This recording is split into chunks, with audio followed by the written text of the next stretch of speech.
আসসালামু আলাইকুম। আশা করি সবাই ভালো আছেন। তো আজকে আরেকটি ইলেকট্রিক্যাল যে বিদ্যুতের সমস্যা, সেই সমস্যার সম্মুখীন হলাম।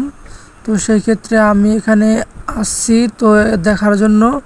তো আইসা দেখি এখানে হচ্ছে যে সাব লাইনগুলো নিচে, সেই লাইনগুলোতে লাইন নাই, কিন্তু একটা লাইন আছে শুধু। এক পয়েন্টের যে কাজটা করছে এক পয়েন্টে লাইন আছে, বাট এখানে যে সাপ্লাই করে লাইন দেওয়া হয়েছে একটা ডিবি বক্স লাগিয়ে, তো সেখানে লাইন নেই। তো আমি সেই ক্ষেত্রে লাইনগুলো চেক দিতেছি, আমার এখানে লাইন নেই। আশা করা যায় যে এখানে হয়তো ফিউজটা পুড়ে গেছে। মেইন সুইচের ভিতরে দুইটা ফিউজ থাকে, হয়তো একটা পুড়ে গেছে।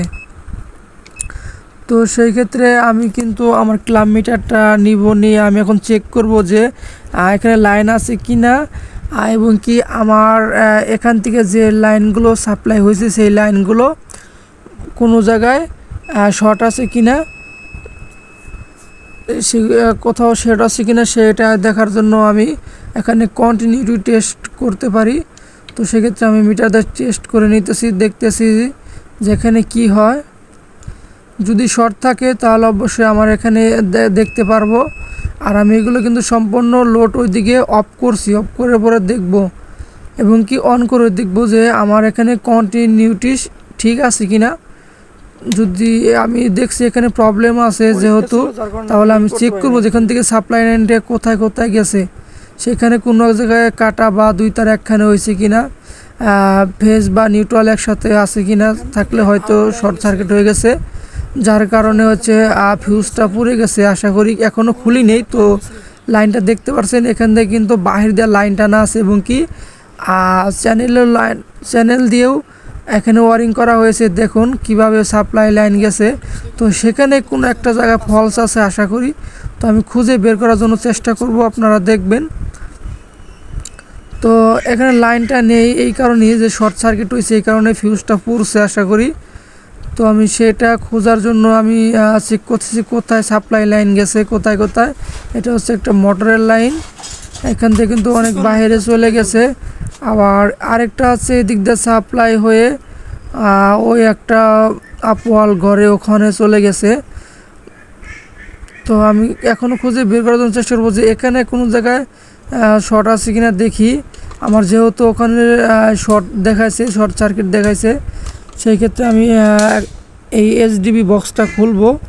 এইচডিবি বক্সটা খুলে আমি দেখব যে এখানে শর্ট হয়ে গেছে কিনা, বা লোড অতিরিক্ত হওয়ার কারণে হয়তো ফেজ বা নিউট্রালে কোনো একটা তার পুড়ে একত্রিত হয়ে শর্ট সার্কিট হয়েছে কিনা সেক্ষেত্রে দেখব। তো সেক্ষেত্রে আমি এইচডিবি বক্সটা খুলে নিতেছি। এখন হচ্ছে আমি এখানে দেখছি এখানে কোনো সমস্যা আছে বলে মনে হয় না। তো তার একবার চেক করে নিতেছি, এখানে ঠিক আছে সম্পূর্ণই, এখানেও ঠিক আছে। তো এখানেও শর্ট হয় নাই, কারণ এমসিবির এখান থেকে সমস্যাটা কিন্তু হয়ে থাকে পোড়ার কারণে, যে বাসবারের লাইন এখান থেকে হয়তো ছুটে আসতে পারে।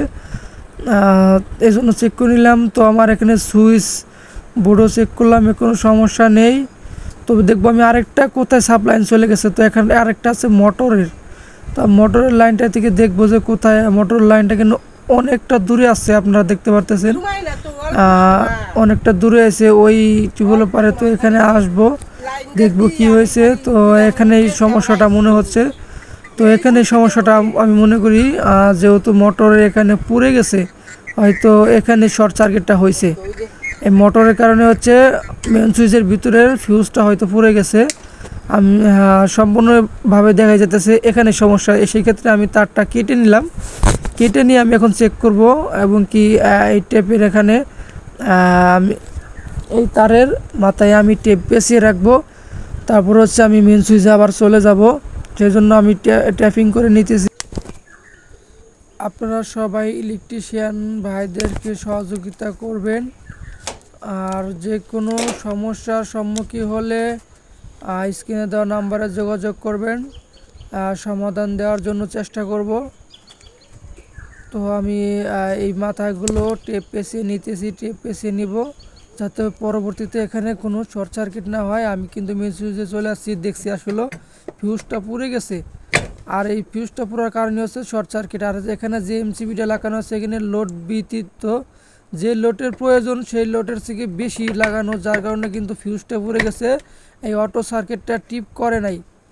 যদি এখানে যদি মেজারিং করে যদি ওটার সাথে ক্যালকুলেশন করে যদি এই এমসিবিটা লাগানো হতো তাহলে কিন্তু ফিউজটা পুড়তো না। আমি ফিউজটা চেঞ্জ করে দিয়েছি।